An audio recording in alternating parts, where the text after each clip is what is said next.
Shri YS Jaganmohan Reddy గారి సంకల్పంతో రాష్ట్ర వ్యాప్తంగా ఉన్న ఆలయ వ్యవస్థ అన్నీ కూడా పునరుద్ధరించి ఆశీర్వాదాలు ఇవ్వాలనే సంకల్పంతో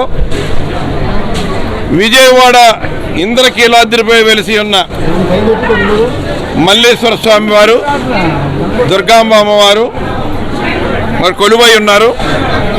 1000 సంవత్సరాల క్రితం ఇక్కడ మల్లేశ్వర స్వామి వారి దేవాలయాన్ని ఆనాడు రాజుల కాలంలో నిర్మాణం చేయడం జరిగింది.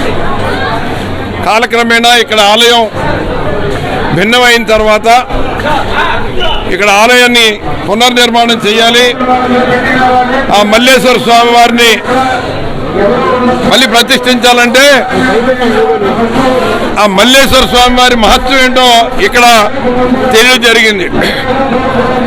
కొండ మీద దగ్గర 50 అడుగుల లోతు ఆ మహాశివలింగ మల్లేశ్వర స్వామిని బయటికి తీసి మళ్ళీ ప్రతిష్ఠ చేద్దాం అనుకుంటే 50 అడుగుల వరకు వెళ్ళారు. దాని మూలం ఏంటో కనుక్కోలేకపోయాం.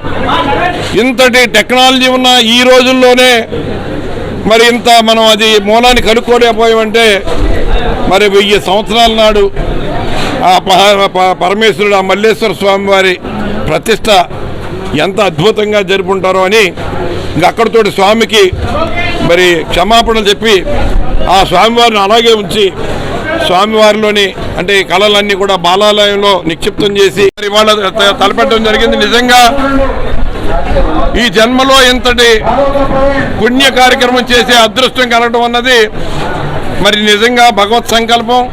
మన ముఖ్యమంత్రికి శ్రీ వైఎస్ జగన్మోహన్ రెడ్డి గారి సంకల్పం. భగవంతుడికి అన్ని రకాలుగా కూడా కైంకర్యాలు అన్ని రకాలుగా సంపూర్ణంగా జరగాలి. భగవంతుడి అనుగ్రహం మనందరి మీద ఉండాలి, రాష్ట్ర ప్రజలందరి మీద ఉండాలి.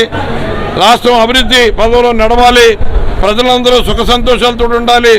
ప్రకృతి అన్ని రకాలుగా కూడా కరుణించాలంటే భగవద్ అనుగ్రహం ఉండాలి. ఆ దేవుడి దయతోటే మనం ఇన్ని కార్యక్రమాలు గొప్ప కార్యక్రమాలు కార్యక్రమం కాదు, భగవంతుడి దయతోటే ఇన్ని గొప్ప పథకాలని ప్రజలకు అందించగలుగుతున్నామని ఎంత వినయంగా ముఖ్యమంత్రి గారు చెప్తారో ఇవాళ ఆ స్వామిని మళ్ళీ యథాస్థానంలో పెట్టి ఆయన అన్ని కళలన్నీ కూడా మళ్ళీ స్వామివారిలో నిక్షిప్తం చేసి భక్తులందరూ దర్శనార్థం ఎంత గత 5 రోజుల నుంచి కూడా పూర్తిగా మరి ఏదైతే వేదాల్లో చెప్పబడిందో అదే అనుసారం ఈ పూజాధికారులన్నీ కూడా ఇక్కడ హోమాలు అన్నీ ఇక్కడ జరిపి ఈ కార్యక్రమాన్ని విజయవంతం చేశాము.